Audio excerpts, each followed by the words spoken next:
Boa noite. Iniciamos a nossa web do dia 8 de dezembro de 2022 para o evento 798171 na UC de Termodinâmica. Então, recapitulando, pessoal, para quem está assistindo gravado, né?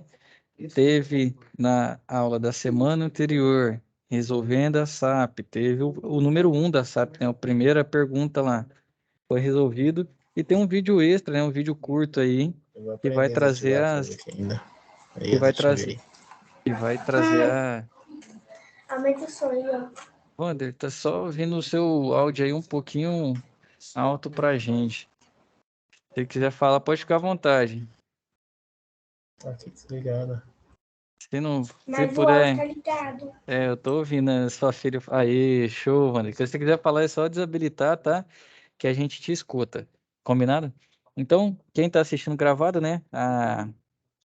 A começo da resolução tá no vídeo da semana anterior. Vai ter um videozinho curto, né? Terminando a resolução, que a gente acabou fazendo aqui com alguns, né? Alguns presentes aí, a gente tirou bastante dúvida também.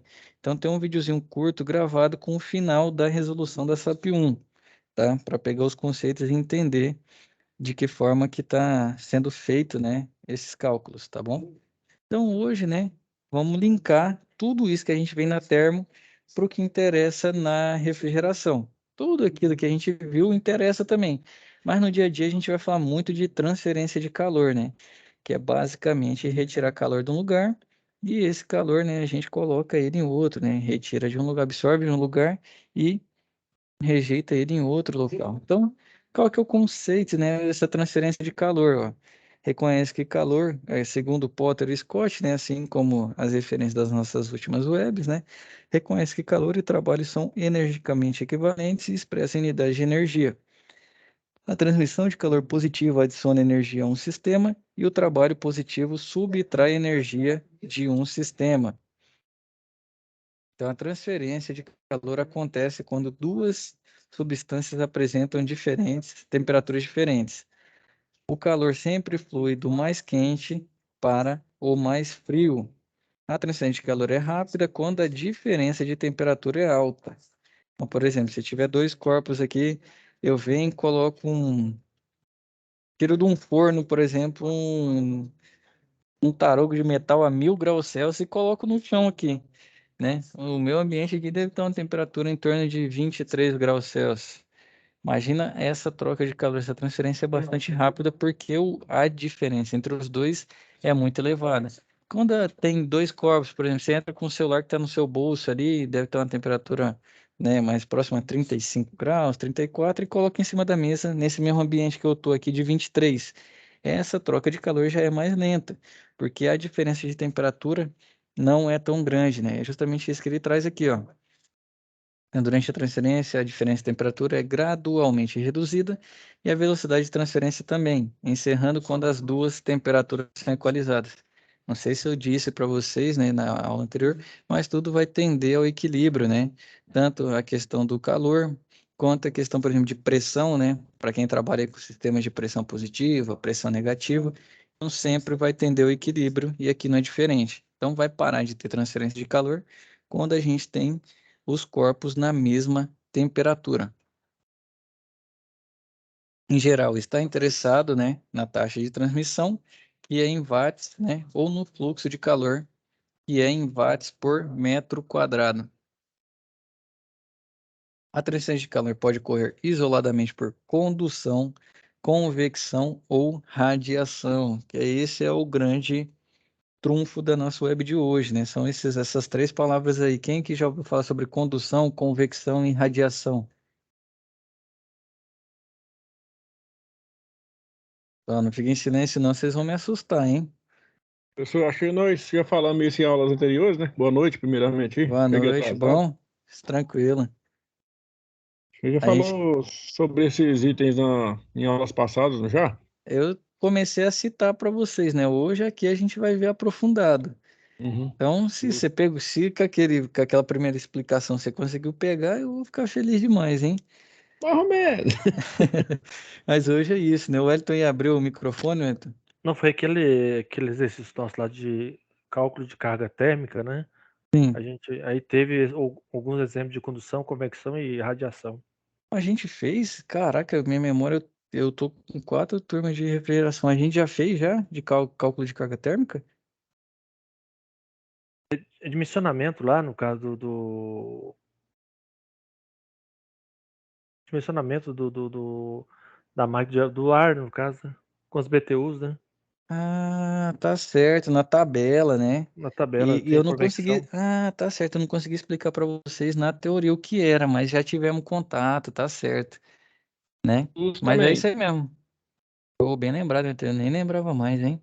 Então aqui nós vamos hoje, né? O grande conceito é, lógico que tudo envolve a transferência de calor, mas são essas 3 palavrinhas aí: condução, convecção e radiação. Então, né, praticamente as 3 formas citadas ocorrem simultaneamente, ficando a critério do interessado o estudo da possibilidade de serem desprezadas uma ou duas das formas em função do problema analisado. Então, a primeira que a gente vai ver é condução. Como que eu imagino essa condução? Por exemplo, você tem um corpo ali, uma panela. Uma panela no fogo, vamos colocar uma chaleira, né? Você tem uma chaleira no fogo ali, ela está em contato com a chama, o fundo dela, e a parte interna está em contato com a água. Então, aquele material geralmente é de alumínio, né? Essa chaleira, ela vai fazer a condução do calor, porque a água não entra em contato com a chama, né? No nosso fogão. Então, o material ele faz condução de calor. Então, tem a fonte quente ali, né? Que é a chama. Ele vai conduzir calor pela espessura da sua parede, né, do seu corpo da chaleira e toda a parte da chaleira, né? Você pode ver que ela vai esquentando. Se desce, é muito raro, mas se desce para ver, você vai ver que a parte que está em contato esquenta e depois as laterais, né, vai esquentando, esquentando. Pode ser que até a tampa esquente, né? Geralmente ela tem até um cabo diferente, por isso que ele vai conduzindo o calor por todo o seu corpo e o corpo conduz calor para dentro, né? Para o volume de água que você tem dentro da chaleira. Então, isso é condução, ó. Pelo menos eu acho que é uma das formas mais palpáveis da gente pegar, né? A chaleira é um bom exemplo para isso. Então, né, a transferência de calor por condução, ou condução de calor, é o processo de troca de energia entre sistemas, né? Ou partes de um mesmo sistema em diferentes temperaturas, que ocorre por interação molecular, na qual moléculas de alto nível energético transferem energia a outras de menor nível energético, gerando uma onda térmica cuja velocidade de propagação depende da natureza da matéria. Depende, então, do material, qual que é a condutividade térmica dele, né? Então, a lei básica da transferência de calor por condução é, segundo Braga Filho, baseada nas observações experimentais de Fourier.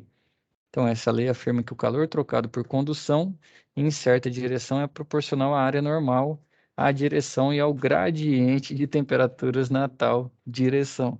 Então, esse conceito aí já ficou bastante abstrato, né? Mas lembra da chaleira, acho que a chaleira é um bom exemplo para a gente lembrar disso.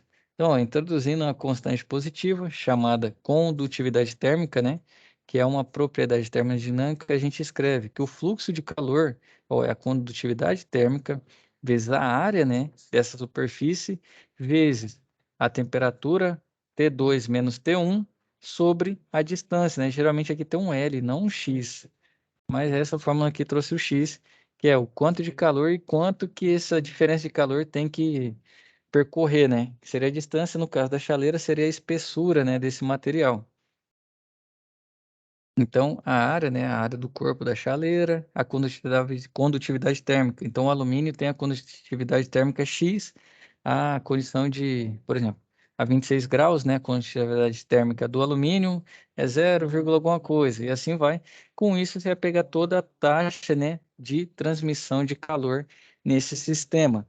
Então, condução é isso. Tem uma imagem aqui também, ó, uma chama esquentando uma barra, né?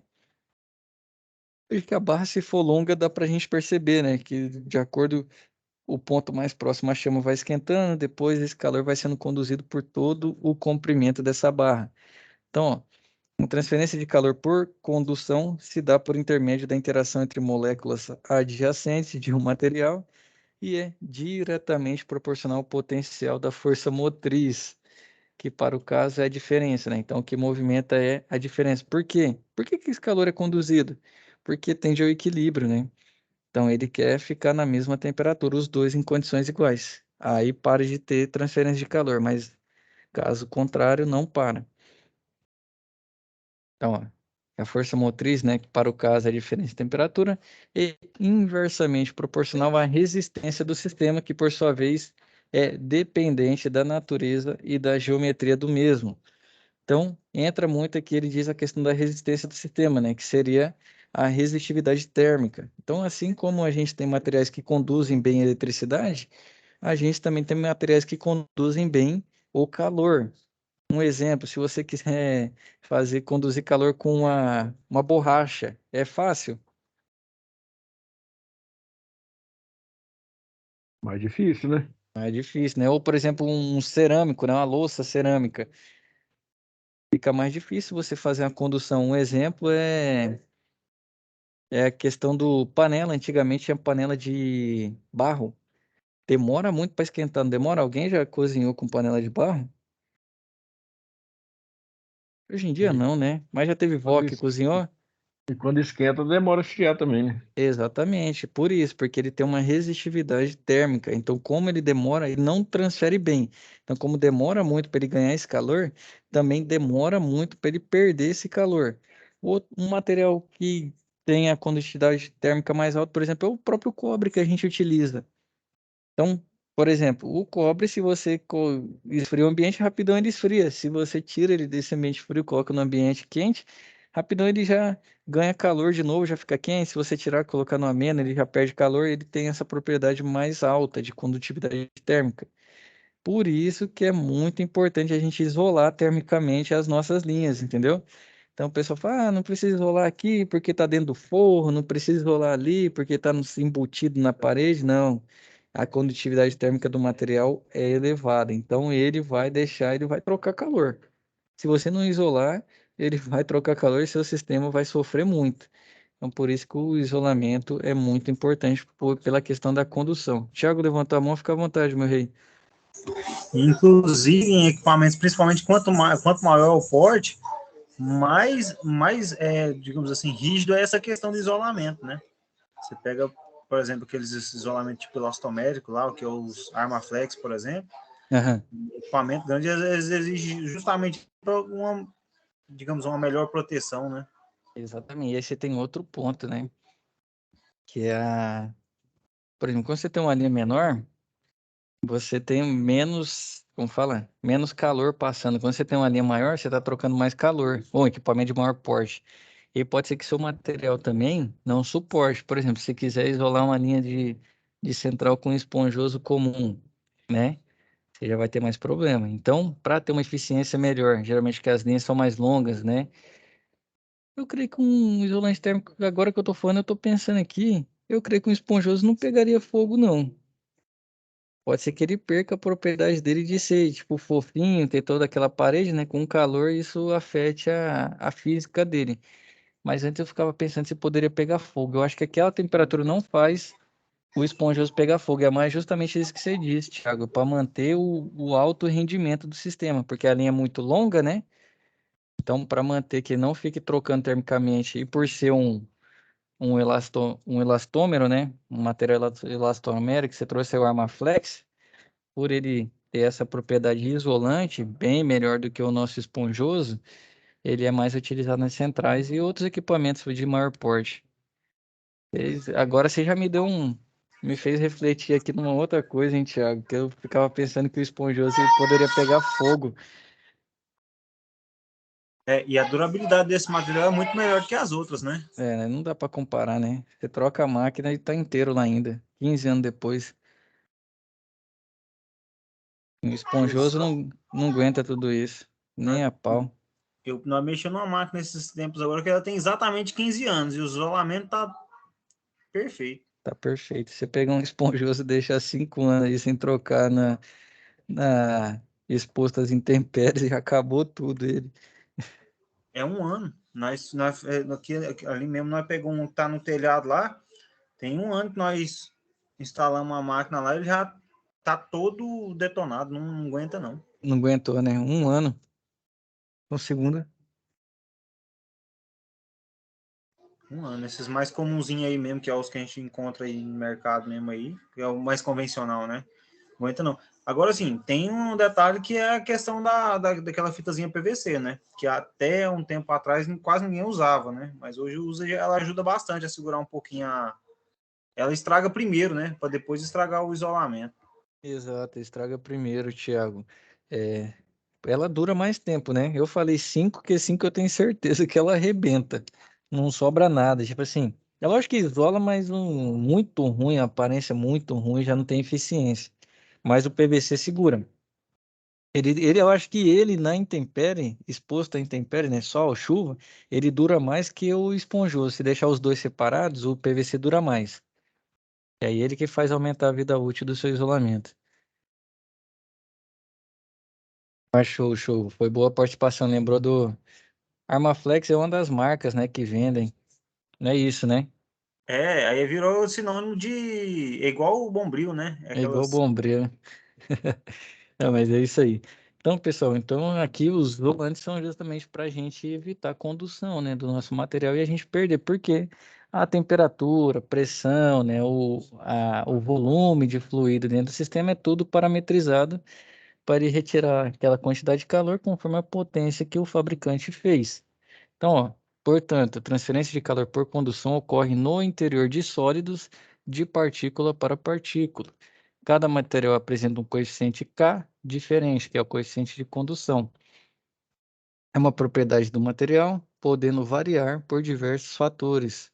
O valor K de alguns materiais é facilmente encontrado com os fornecedores do respectivo material. E aqui a nossa imagem, né? Mostrando a condução de calor dali da ponta que está na fonte de calor, né? Na chama, seguindo por todo o comprimento da barra ali, né? E ali na ponta da mão dele, ou no ponto que ele está segurando a barra, ele está se queimando também, pode ter certeza. Isso se for uma barra do metal, né?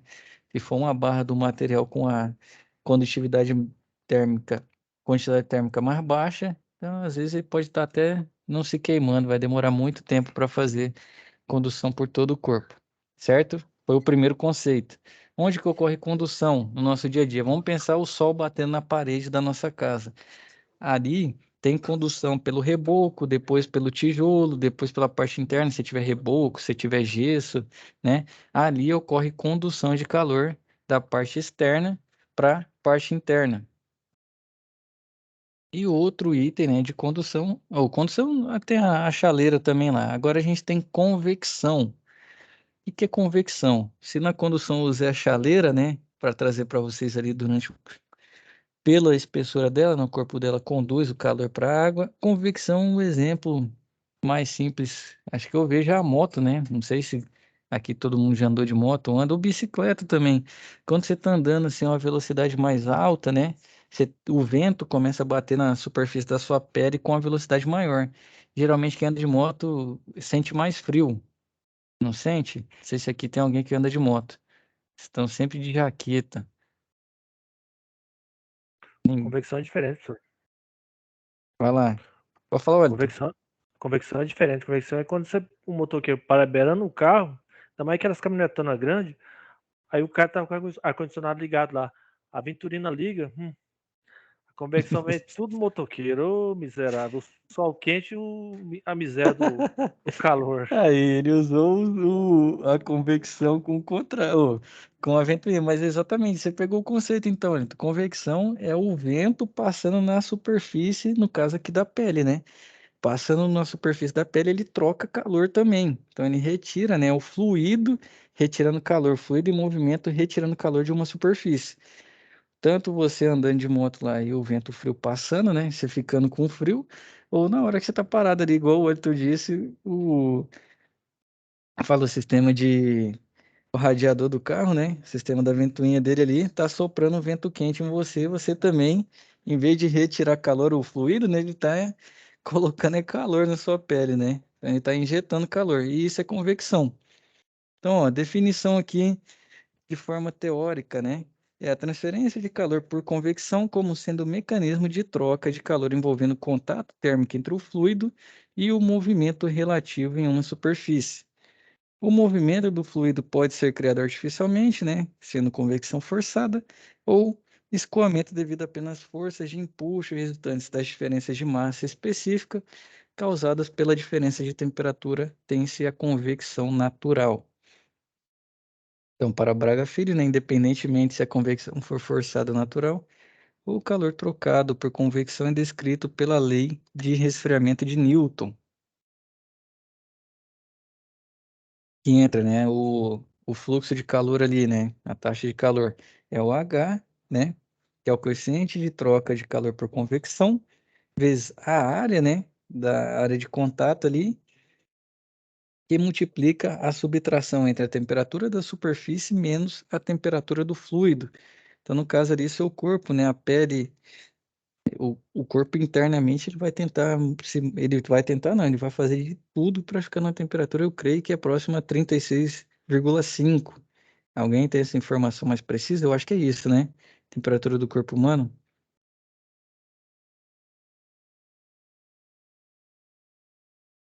Só todo mundo Mas ficou em silêncio aí, ninguém tem essa informação para me dar, não? eu acho que não tem enfermeiro aqui não, professor.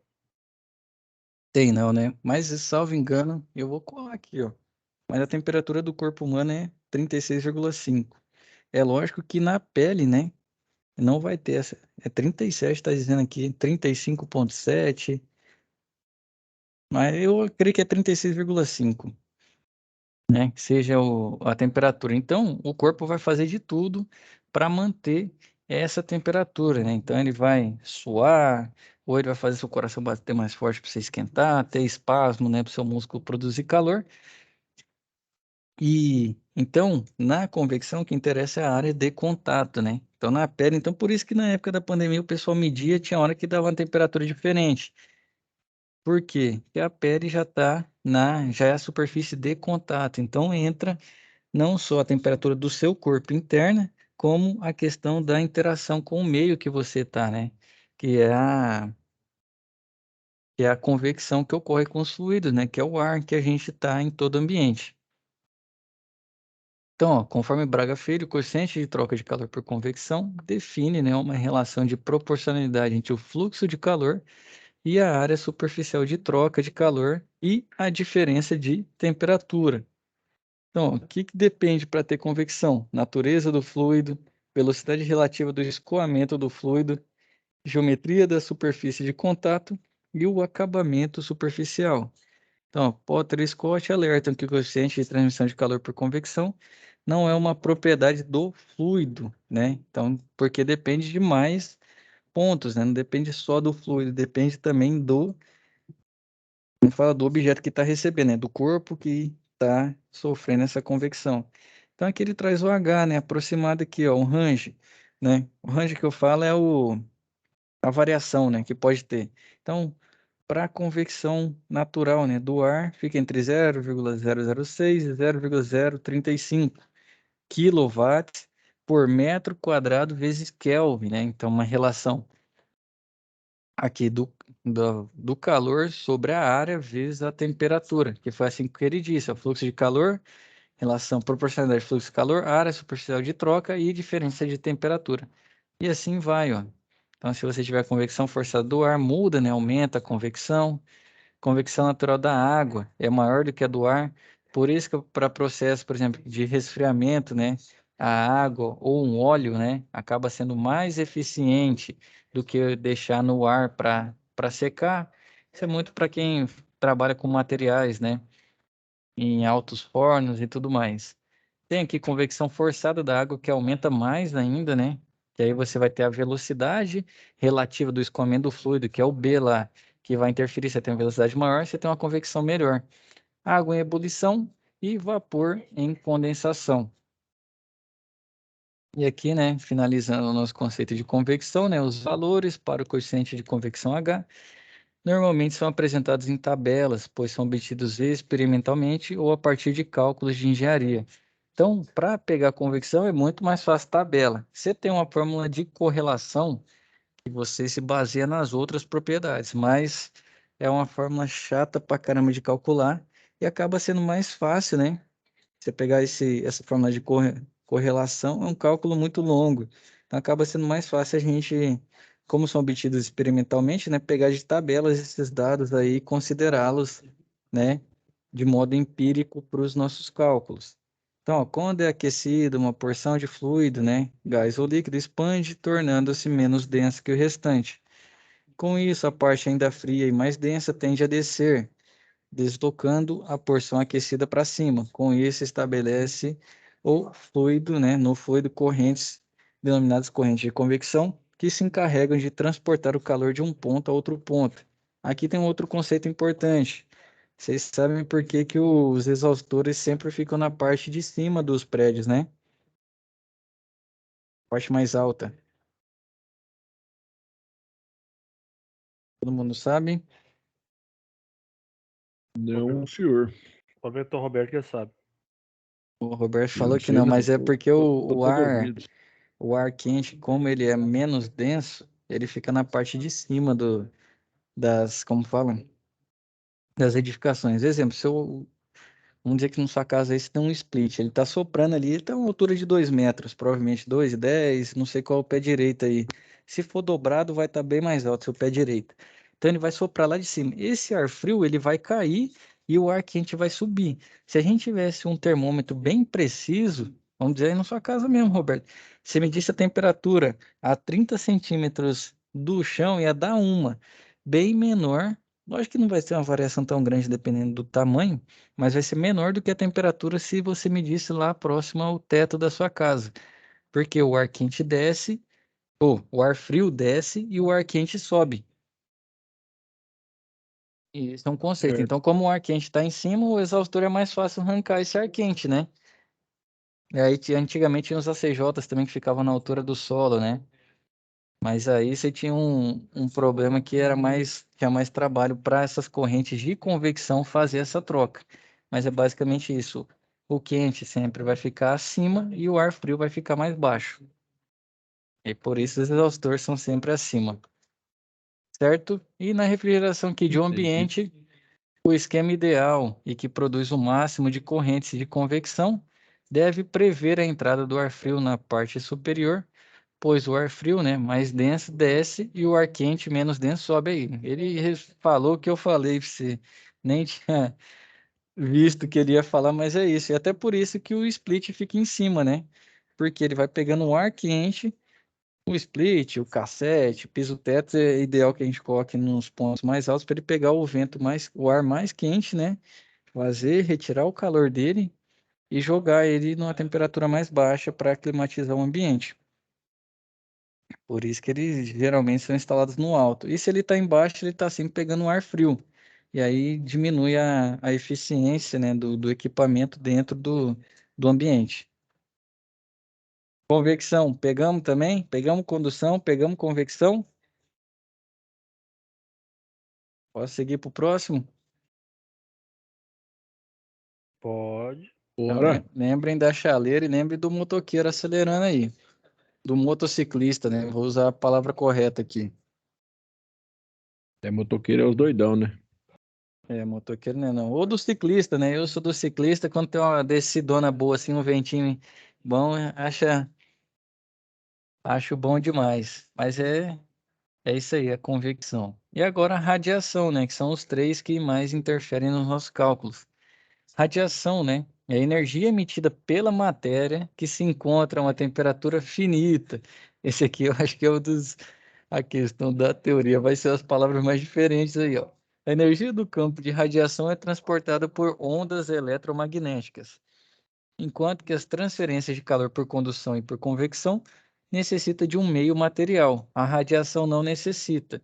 Na verdade, a transferência de calor por radiação ocorre de forma mais eficiente no vácuo, né, no vazio. Segundo Braga Filho, né, o termo radiação é aplicado a muitos processos que envolvem a transferência de energia por ondas eletromagnéticas. Radiação térmica é definida como a radiação eletromagnética emitida por um corpo como resultado de sua temperatura. Os aspectos fundamentais que diferem a transferência de calor por radiação das outras formas é a não necessidade de um meio físico e que a transferência de energia é proporcional à quarta potência das temperaturas absolutas dos corpos envolvidos. Acho que agora vai dar uma traduzida agora.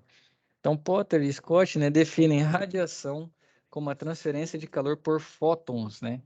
A taxa de radiação emitida por unidade de área de uma superfície é chamada de potência emissiva com unidades em watts por metro quadrado. Para qualquer temperatura dada, há um valor máximo para a quantidade de radiação que pode ser emitida. A superfície capaz de emitir este máximo é chamada de corpo negro, né? Que emite maior radiação.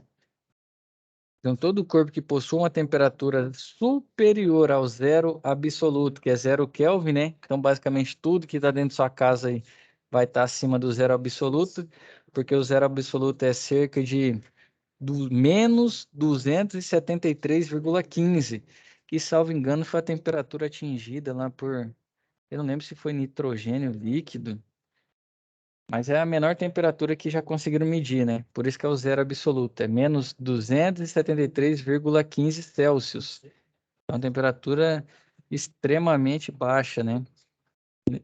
Temperatura negativa aí que a gente mesmo não suportaria. Então, segundo o Weston, né, emite radiação eletromagnética que se chama de radiação térmica.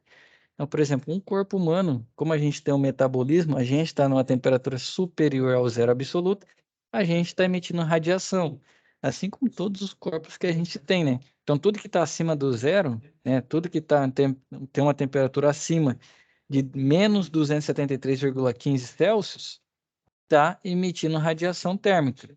Então, aqui, ó, emite radiação eletromagnética e se chama de radiação térmica.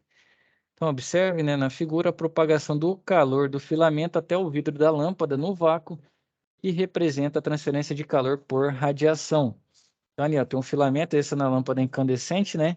Então, aqui seria uma espécie de rastro, né? Dá para ver emitindo uma luz, né? Geralmente calor também, dependendo do meio que ele está, ele consegue emitir uma espécie de luz, que é o princípio também que funciona a lâmpada, né? E aqui dá para ver a emissão de calor por radiação, que seria do filamento até o bulbo, né? Até o vidro da lâmpada. Então, esse é o conceito de radiação. É um corpo que emite muita radiação para a gente, que é o Sol, né? O Sol, como ele tem uma temperatura muito alta, e aí, como a gente não está na temperatura próxima do Sol, ele vai emitir radiação para a gente, que é a maior fonte, né, de radiação que a gente tem. Então, viemos condução, convecção e radiação. Beleza? Beleza. Beleza. Então agora vamos para as nossas fontes de calor. O que a gente fez no nosso cálculo de carga térmica aquele dia com a tabela da NBR lá? É exatamente rastrear todas as fontes de calor, seja por condução, por convecção, por radiação, que a gente tem no nosso ambiente, e com isso a gente determina quanto calor tem dentro do ambiente. E aí esse é o cálculo de carga térmica, é quanto calor você tem e que você vai retirar desse ambiente, né? É lógico que, por exemplo, você tem elementos que vão produzir calor a todo momento. E aí que tá, se você vai lá e chegou, meu calor dentro do meu ambiente é um valor equivalente a 12.000 BTUs. Então, 12.000 BTUs, em quanto tempo está produzindo 12.000 BTUs? É em 1 hora? É em 1 minuto? É em 1 segundo? Porque se for, por exemplo, 12.000 BTUs a cada 30 minutos, então, na verdade, em 1 hora você tem 24.000 BTUs de carga térmica. Porque o corpo humano está produzindo calor a todo tempo. O celular que você está assistindo, o computador que você está assistindo, a tela que você está assistindo aí, a aula está produzindo calor a todo tempo para ela funcionar. Então, por isso que é uma taxa de calor referente a um determinado período de tempo. Por isso que eu sempre, o pessoal fala, são tantos mil BTUs. Beleza, é comum a gente falar, mas a taxa é BTU por hora, né? Que isso influencia também na potência do nosso equipamento, porque eles são feitos em BTUs por hora. Então, ó, fontes de calor, né? Que é o que a gente vem, calcula na termo, para pegar, no fim, né, todo o pacotão que é a carga térmica. Então, ao analisar no sistema de climatização, o técnico deve observar aspectos internos e externos ao ambiente que será climatizado. Caso esteja considerando um ambiente que deve permanecer a baixas temperaturas, né, fontes de calor devem ser mensuradas. Exatamente. Então, quando você tem uma climatização técnica, né, que é algo muito mais preciso, ou você já entra na parte de resfriamento, congelamento, aqui todas as fontes, né, de calor você tem que mensurar porque pode afetar no rendimento do seu sistema.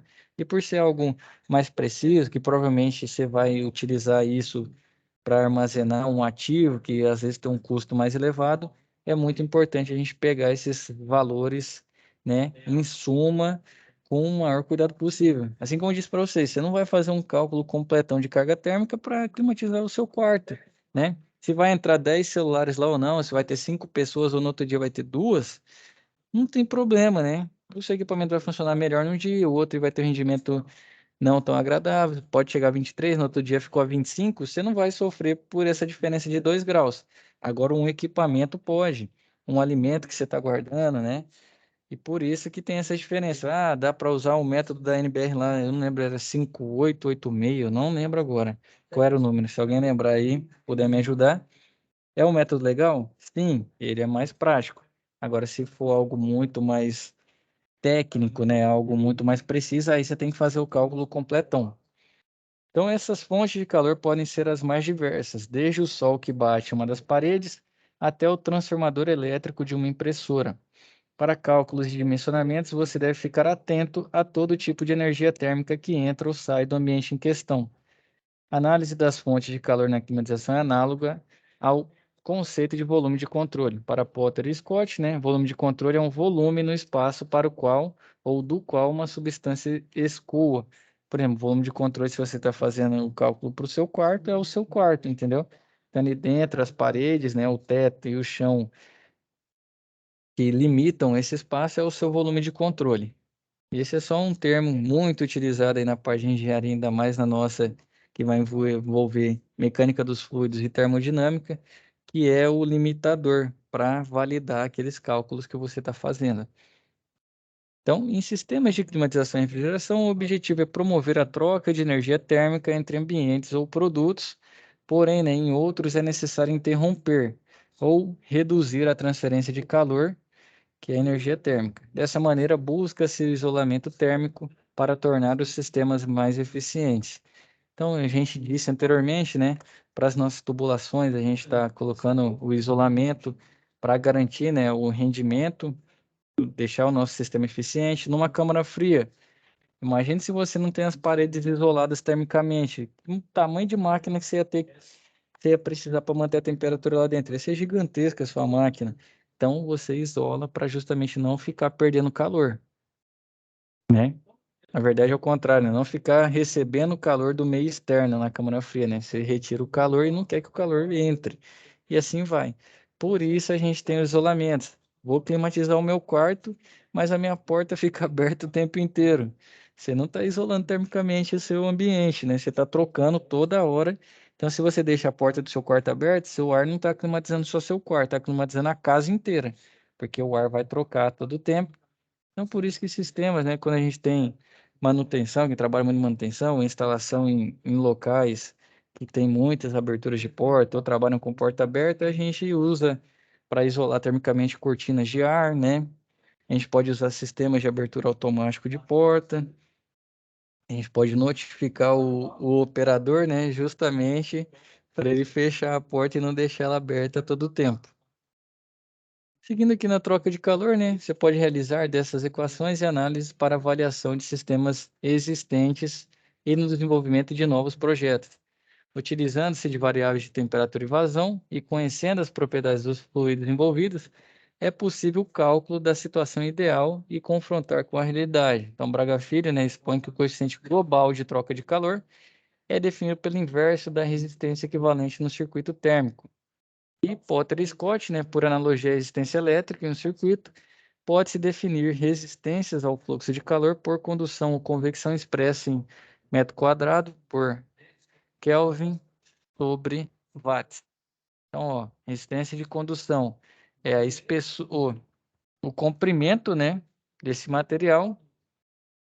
No caso, pode ser a espessura, né, que vai ser o nosso caso aqui mais à frente, sobre a condutividade dele vezes a área, e por convecção, né, é 1 sobre o valor tabelado de convecção dele vezes a área. De onde que vem isso? Vem daqui, ó. Ele vai calcular a troca de calor, né? Aqui, ó. Caso seja necessário calcular as trocas envolvendo os dois lados de uma parede composta de 3 materiais que separam o ambiente interno, que está a 20 graus Celsius, do lado externo 32. Lembram da tabela que eu trouxe para vocês A gente pegou do pessoal da Federal de Santa Catarina, que tinha esses valores de transferência de calor na parede, na telha. Aí eu perguntava, na sua casa, a parede tem reboco do lado externo e tem gesso do lado interno. Lembram disso? Lembro. Sim. Então, como que é calculado aqui? Eu vou trazer para vocês, ó. Ele pega o ar externo, né? Depois ele vem, ó, para descobrir. Aqui a transferência de calor é 1 sobre o H externo, né? Que é a entalpia do ar na condição externa, que seria 32 graus Celsius. Aí ele vem. Aqui é a resistência. Lembra de fundamentos elétricos que a gente viu? Eletrotécnica, calculando resistência em série? Aqui é da mesma forma. Aí ele vem, para encontrar essa resistência, qual que é o valor? É a espessura, né, no caso aqui, desse reboco externo sobre a condutividade do material do reboco. Aí vem a outra resistência aqui, a espessura do tijolo, né, sobre a condutividade térmica do tijolo. E aqui a espessura do isolante sobre o valor de condutividade do isolante. E por último, um sobre a, como fala? O índice de convecção do ar interno. Então, pessoal, quando a gente pegava aquele valor prontinho lá, o cara já fez esse cálculo inteirão aqui. Então, aquele material ajuda muito quando você tem que fazer um cálculo muito completo, entendeu? Você tem que olhar até a concepção de como é feita a parede do ambiente, influi, não, interfere no valor da carga térmica. Por isso que eu disse, tem vários métodos de fazer a carga. Você tem um método mais tranquilo, que é aquela NBR, né, trabalha muito bem isso, ou você tem um método que é mais maçante, né, mais complicado, mas te dá uma precisão muito maior. Então, vendo aqui, ó, então, ele traz aqui, ó, o cado, o reboco é 1,15, espessura é 2 centímetros, o tijolo, né, 1,32, espessura é 20, o isolamento, né? Aqui ele traz também, ó, quantidade de isolamento é muito menor, ó, pode ver do que os outros materiais. Espessura de 5, coeficiente de convecção externo, né? 25 e interno de 7. Aí ele calcula, com isso ele vem fazendo, ó, resistências em série, ele vem fazendo o cálculo delas aqui, ó, é 1 sobre U igual. E vem 1 sobre o H externo, tal, vem preenchendo com os valores que a gente viu. No fim ele encontra, né? O valor que esse coeficiente global, né, de troca de calor, não, esse aqui é o U, né, é o coeficiente de transferência de calor do material, é 0,42. Então, a parede inteira, nessa concepção que a gente viu aqui, ela tem um U de 0,42, que foi o erro que eu cometi naquela tabela que eu fiz a primeira vez. Não sei se vocês estão bons de memória, que eu queria achar o U do material a todo tempo. Quero achar o U. É exatamente isso. Fazer a associação dos materiais para ter o coeficiente daquela parede inteira, desse sistema inteiro, né?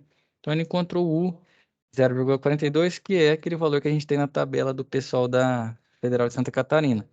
E aí com isso a gente joga na fórmula, ó, que aqui a gente encontra a taxa de calor, que é o U vezes a área vezes a diferença de temperatura externa menos a interna. Calculou e encontrou que essa taxa de calor aí, né, é de de 153 watts. Então, percebe-se que a quantidade de energia que está sendo transferida pela parede corresponde a 153 watts.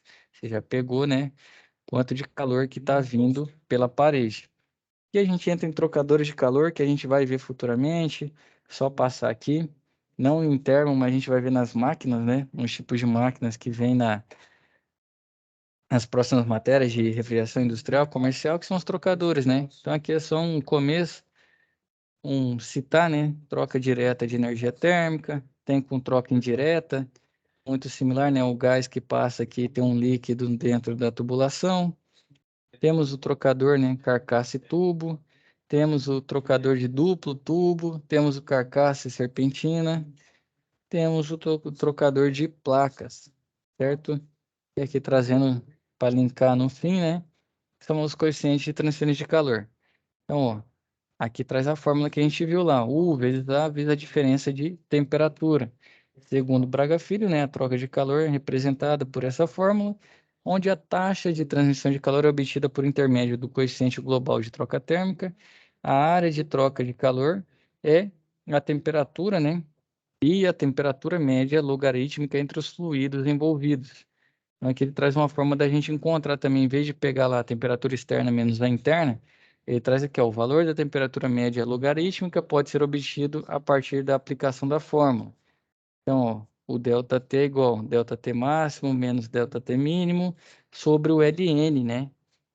Da divisão de ΔT máximo sobre ΔT mínimo, que isso aí é o log de E, né? É o logaritmo na base neperiana. Então, é uma etapa essencial, porém a mais imprecisa de qualquer análise de trocadores de calor. Este coeficiente é definido em função da resistência térmica total à transferência de calor entre os dois fluidos. E tudo isso que a gente viu, né, interfere na nossa seleção e nos nossos cálculos. Então, a partir das equações apresentadas anteriormente, você pode perceber a importância do cálculo do coeficiente de troca térmica para projetar o sistema de refrigeração e climatização corretamente. É com o coeficiente de troca térmica que você fará a seleção do trocador de calor de maior eficiência, buscando junto aos fabricantes aquele que atende às necessidades de refrigeração e climatização do seu cliente. Então, pessoal, quando o nosso fabricante entrega lá uma condensadora no mercado, uma evaporadora, ele fez esses cálculos aqui. É lógico que a gente viu, né? O nosso tempo é bastante curto, mas são cálculos citando todos essas grandezas aqui, essas características, e vai influenciar. Por isso que a gente cuida tanto da pressão, por isso que a gente cuida tanto da temperatura que tem que passar em cada ponto, por isso que a gente cuida tanto do volume, quanto de fluido que a gente tem que injetar, porque tem todos esses cálculos aqui para efetuar a troca na taxa que ele colocou lá, na potência que ele dimensionou. Certo? Ficou alguma dúvida com relação a essa nossa web? Deu para linkar?